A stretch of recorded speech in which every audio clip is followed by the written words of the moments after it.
Assalamualaikum warahmatullahi wabarakatuh. Perkenalkan, nama saya Jofar Rajal Hamani Sitompul dengan NIM akhir 149, mahasiswa program studi ilmu hukum.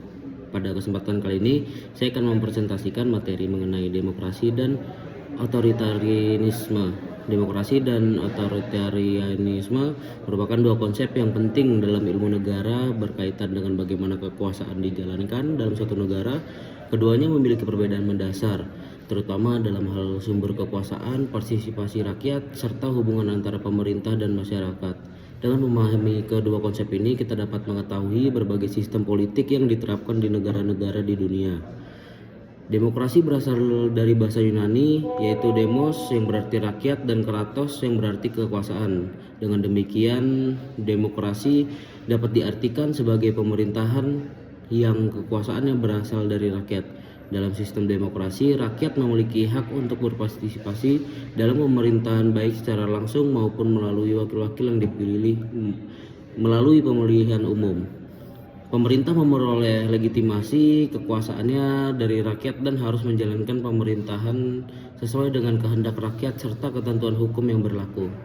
Demokrasi juga menjunjung tinggi hak asasi manusia, kebebasan pendapat, kebebasan pers, dan persamaan di depan hukum. Oleh karena itu, demokrasi sering dianggap sebagai sistem yang memberikan ruang paling luas bagi partisipasi masyarakat dalam kehidupan bernegara. Beberapa ciri utama demokrasi antara lain adanya pemilihan umum yang bebas dan berkala, adanya jaminan hak asasi manusia, adanya kebebasan berpendapat, adanya pembagian kekuasaan, serta adanya supremasi hukum. Contoh negara yang menerapkan sistem demokrasi antara lain Indonesia, India, Jepang, Jerman, dan Amerika Serikat. Pengertian otoritarianisme berbeda dengan demokrasi.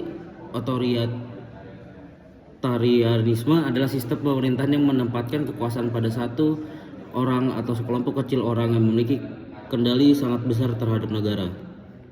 Dalam sistem otoritarian, kebebasan politik masyarakat biasanya dibatasi dan partisipasi rakyat dalam pemerintahan sangat terbatas.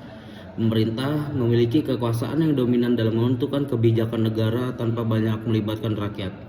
Beberapa ciri sistem otoritarian adalah kekuasaan yang terpusat pada pemimpin atau kelompok tertentu, terbatasnya kebebasan politik, lemahnya posisi politik, serta kuatnya kontrol pemerintah terhadap media dan masyarakat. Indonesia merupakan negara demokrasi yang berdasarkan Pancasila dan Undang-Undang Dasar Negara Republik Indonesia tahun 1945. Prinsip demokrasi di Indonesia tercermin pada pasal 1 ayat 2 Undang-Undang Dasar 1945 yang menyatakan bahwa kedaulatan berasal dari tangan rakyat dan dilaksanakan menurut Undang-Undang Dasar. Sebagai penutup, dapat disimpulkan bahwa demokrasi dan otoritarianisme merupakan dua sistem yang berbeda dalam menjalankan kekuasaan negara. Indonesia sendiri menganut sistem demokrasi yang berdasarkan pada undang-undang dan Pancasila, sehingga kedaulatan berada di tangan rakyat dan dijalankan sesuai dengan hukum yang berlaku. Demikian presentasi mengenai demokrasi dan otoritarianisme yang dapat saya sampaikan. Terima kasih. Wassalamualaikum warahmatullahi wabarakatuh.